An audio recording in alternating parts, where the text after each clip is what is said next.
All right, this is the copyright disclaimer. Copyright disclaimer under Section 107 of the Copyright Act of 1976.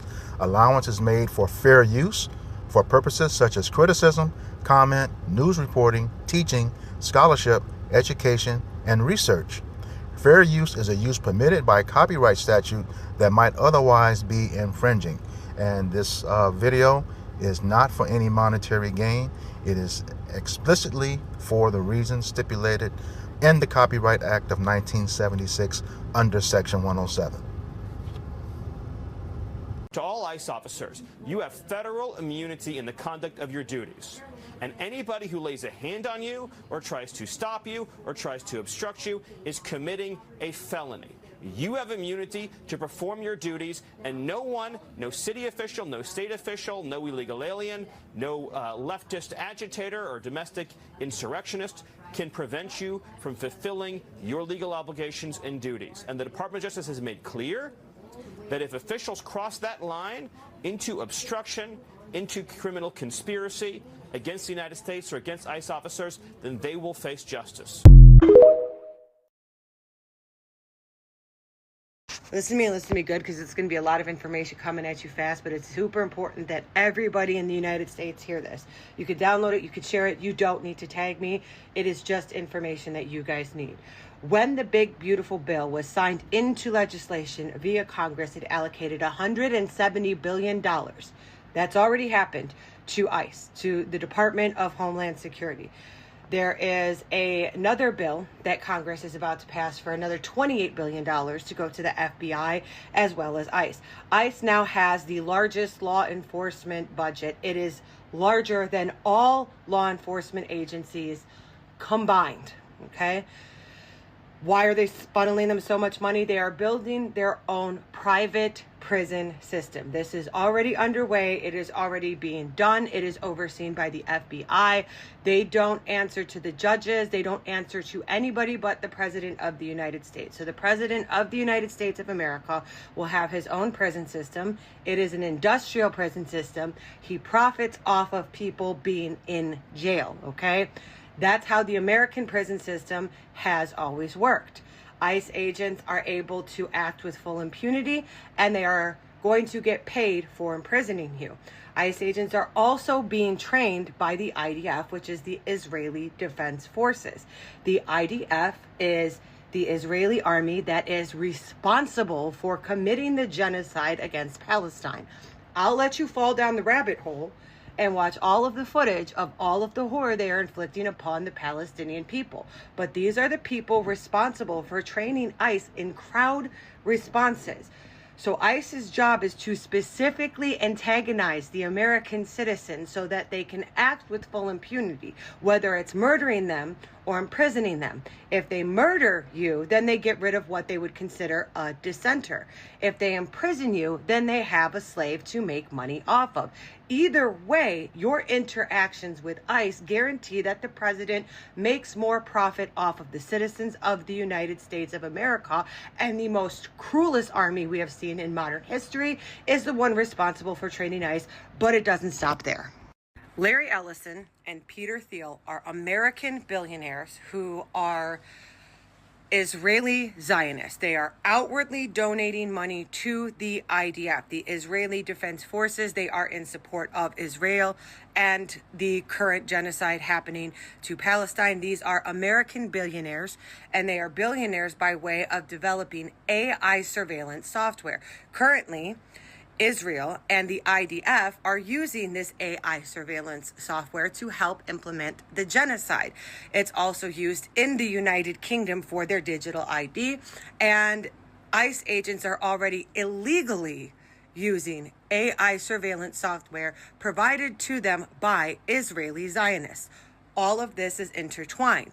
And if you're just new to this, Peter Thiel is also currently investing in offshore AI equipment that will mine minerals and gold in Greenland, anticipating the president is going to invade. So all of this is undoubtedly for the profit of the ruling billionaire class. What does that mean if you're a Trump supporter? It means this has fuck all to do with immigration. What does this mean if you're not a Trump supporter? It means that as an activist or even just a liberal, you are a dissenter. You are a target, and they very much have the surveillance software they need to determine who you are, where you live, and furthermore, target you. Now, I know a lot of you gung-ho Republicans are thinking, well, the army is going to come and save the American people. No, it's not. The Secretary of the Department of Defense is a man by the name of Steven Feinberg. Steven Feinberg is a Zionist. Steven Feinberg owns the second largest bank in Israel. Steven Feinberg owns an American company. He is a billionaire. It is called Capital Management. Capital Management's sole purpose is to provide privatized military contracts to the United States Department of Defense, which he is the secretary of.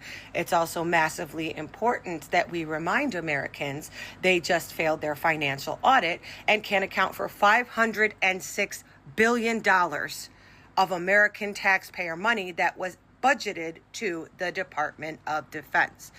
Why am I saying all of this? It's more likely that the Army would pair with the FBI, ICE, and IDF to further oppress citizens of the United States. They have made it very well known via Project 25 and Project 26 that they intend on getting rid of 100 million Americans. 100 million Americans is roughly 1/3 of the population in the United States of America. These people are now financed to commit a genocide, capable and willing to commit a genocide, and are operating with the backing, training, and also planning of people who are actively committing a genocide. There has never been a greater risk for the genocide of the citizens of the United States of America than there is at present. It does not matter what your political affiliation is. When AI surveillance kicks in, you will not have free speech. You will not have the constitutional right to peaceful assembly. You will not have the right to bear arms. You will not have freedom of press. And you will not have taxation with representation, because they are adamantly and vigorously funding a police authoritarian state while you don't have health care, while you don't have FEMA relief, while your children's Department of Education for the entire United States as a whole was defunded and funneled into the Department of Labor. They are intentionally letting you know that you and your children will be slaves if you are a Trump loyalist with none of your constitutional rights. And that is the best case scenario for those of you who have white skin in the United States of America. For the rest of everybody else, whether you're an activist, whether you're a Democrat, whether you're a minority, whether you're a woman, whether you're a migrant or an illegal migrant, you are a person of interest, and you are undoubtedly under attack, and the war they have declared is on you. I said it before yesterday, and I'm going to say it again today. The President of the United States of America has declared war on the citizens of the United States of America. Minneapolis is a very small example of what is to come for every city in the United States, especially now that they have the budgeting that they need, and they are already A, ramping up operations, B, ramping up recruitment, and C, building their privatized prison facility. You have two options right now. You either fight for your freedom or you leave. It is officially fight or flight time in the United States of America. Do with this information what you will, but first and foremost, I genuinely hope you spread it.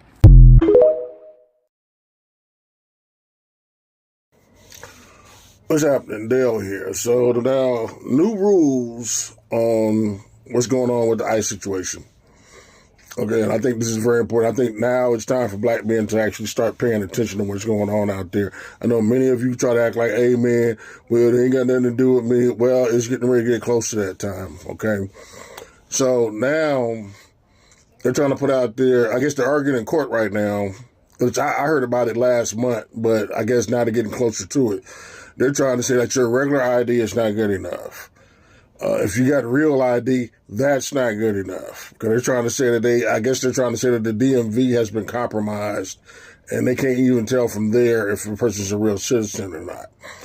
So now they're saying that a passport is your only method of being able to prove who you are. And this is problematic. From my understanding, for years when I owed child support, I wasn't eligible for a passport. I know that there's thousands of black men that owe child support are going to be eligible for, you're not going to be able to get a passport. So this is going to set the precedence that when these people stop you, if they decide they want to take it to the next level, they literally can take you off to a camp some damn where and let them sort it off at some camp. And there's no telling how long you're going to be there. Okay? This is serious stuff here. We're at that point now. Yeah, this is what they were talking about in Nazi Germany when they was running up upon people trying to check their papers to see if a person was if they were Jewish or whatever, to take them off to these camps.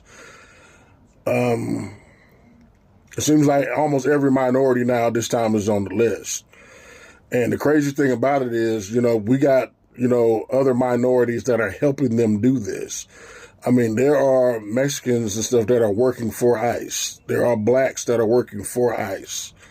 You see what I'm saying? And I'm pretty sure when they come to our neighborhoods, it's going to be some of our own brothers that's going to be walking around there on a power trip, to get back at some people that, because of whatever reason. Unfortunately, this is going to be the case. So even in the time of slave catchers, they had black slavers. They had black slave catchers. You know what I'm saying? And the ones that have the dream of taking something out on their brothers seem to be worse than all of them. I actually look at Marco Rubio as the Judas for the Latin community. I think that Marco never really fit in with that lifestyle down there. I think that he always, wanted to be pretty much Spanish. I think he didn't want to, I think he wasn't happy with the title that he got to be in Latin. And I guess he felt like if he became Spanish, then he will be, ushered into whitehood.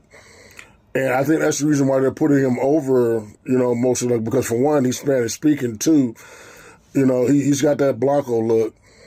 And it just seems like, just like what they did with us with J. Edgar Hoover.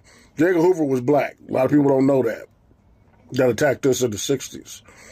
You know what I'm saying? They always get one of us to go against each other that causes the most damage.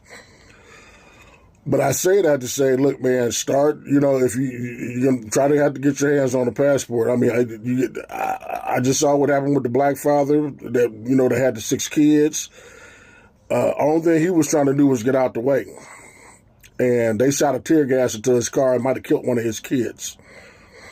You see what I'm saying? And he was black. They were oh, you running? Boom. They just started lighting this van up. This is the kind of shit they on. So that's why I told y'all, when y'all see them in the vicinity, man, y'all need to clear the area immediately, as fast as you can. Because like I told you guys a while back, I said that it's going to come a time where it's not going to be no more about the immigration. It's going to be, we're looking for criminals. We're looking for dissidents and shit like that.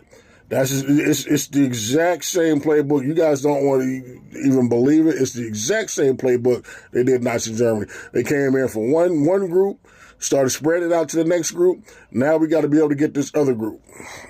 That's what it is. You know what I'm saying? And unfortunately, they see the left as their enemy. So anybody that looks like they're compiled part of the left is their enemy. They want to get at blacks, but the thing about it is, there are a lot of black men and stuff like that are in the military, stuff like that, still have an attachment to their homes.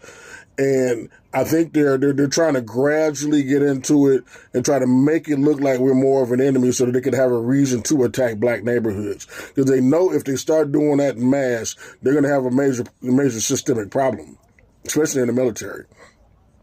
So just keep your eyes open, man. They're out there. I seen them the other day at I'm going to start snapping pictures when I see them, too. I see them the other day over there at Oakland at Pack and Save when they pulled up. And, you know, I told a couple of people that was over there, and like you said, it was a nonchalant thing, like, yeah, man, fuck them. What are they going to do? I'm like, look, man, y'all need to start taking these guys seriously. And I didn't have too much to say. And I said, okay, y'all going to hang around here? Well, I'm out. You know what I'm saying? I treat them just like I do if task force, if the police, anybody else come hanging around. Get out of the vicinity.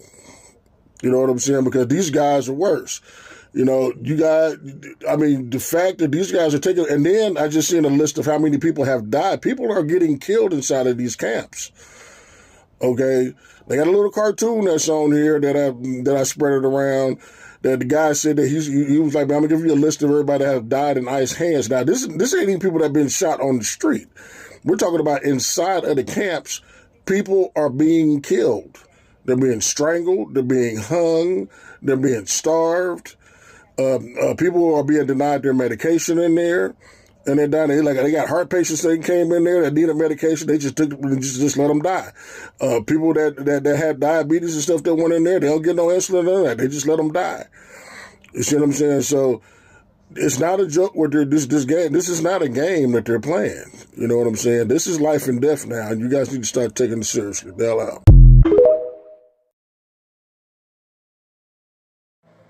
All right, folks, look at it. It's starting to come out. Bam, already, ERO. The ERO, Enforcement and Removal Operations Team. That's our foreign involvement right there. These people are from the blue country. That's who's infiltrated our streets. This was a post that just popped up on Telegraph. And look, he's back there in the back for a different shot. Yep, the ERO, folks. It's not ICE. This is more than 50% is IDF or ex-IDF. This is foreign invasion. The ERO. Oh, this is big news, and it's probably going to go to the Supreme Court. And let me tell you, this is terrifying, and I am not being hyperbolic here. ICE is in court right now arguing on behalf of American citizens for a Papers, Please America. Their position right here in black and white is that state IDs and real IDs are no longer reliable proof that you belong in the United States of America, which means, according to them, immigration agents can stop you, detain you, handcuff you, and run your biometrics without probable cause until the government decides whether you're allowed to be free, whether you're here legally. And that is not law enforcement. That is pre-constitutional policing. This is how secret police operate, not by charging you with a crime, but by suspending your liberty while they check to make sure that you're innocent. See, ICE is effectively arguing that citizenship is conditional unless you have a passport on you, because that is the only paperwork that's going to work in their view. So let's talk about what that actually means in real life, because most Americans don't carry a passport. Millions don't even have one. So who's going to get stopped? People with accents, people with brown skin, people who look foreign. And ICE says they're not targeting citizens, but their own argument makes citizens detainable first and innocent later. That flips the Constitution on its head. You're presumed guilty first, in their view. I mean, the Fourth Amendment at least requires probable cause, and the Fifth guarantees due process. ICE is trying to bypass both of those amendments by calling these detention administrative. But there's nothing administrative about being handcuffed, held for any length of time, fingerprinted, and treated like a suspect without suspicion simply because of the color of your skin or an accent. And this is not about border security. This is about expanding government power to stop and restrain whoever they choose, and forcing you to prove that you are innocent rather than prove that you're guilty. And courts fortunately have not approved this yet, but the fact that the federal government has even been making this argument tells you everything.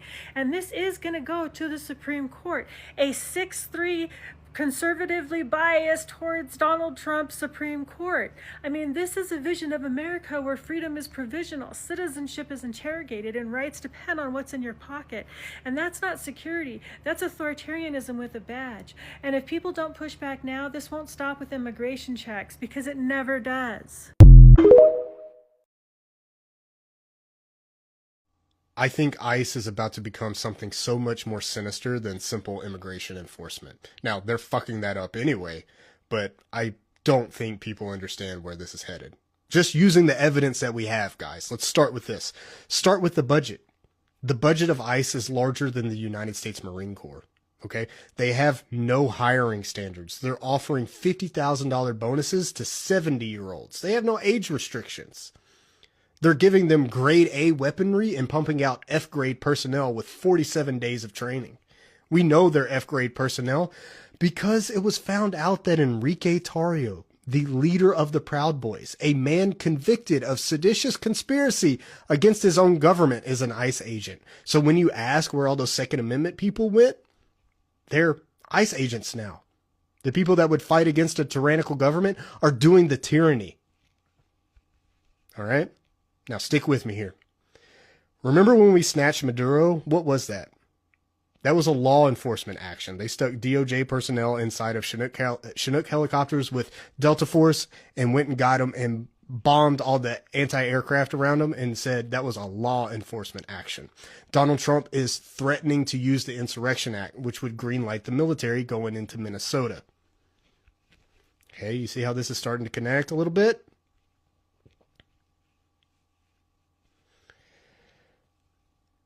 If we expand our foreign policy perspective here and we do attack an ally, and like I said in my other video that everybody watched, suddenly our allies become our enemies and we are all treasonous. We are traitors of the state.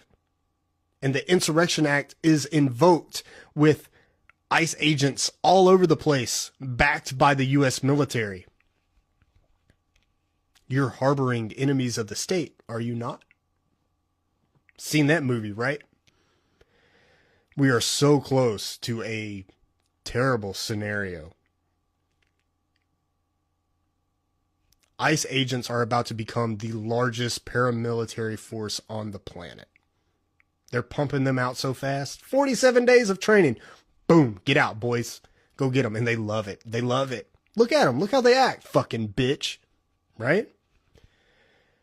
So we have what could potentially be U.S. military covering for ICE agents, which I would assume would come up with a new name, call them shock troops at this point, who could be going against U.S. citizens who are now traitors because they used to support their allies. Going after treasonous people in their view, right? This could get dark really fast.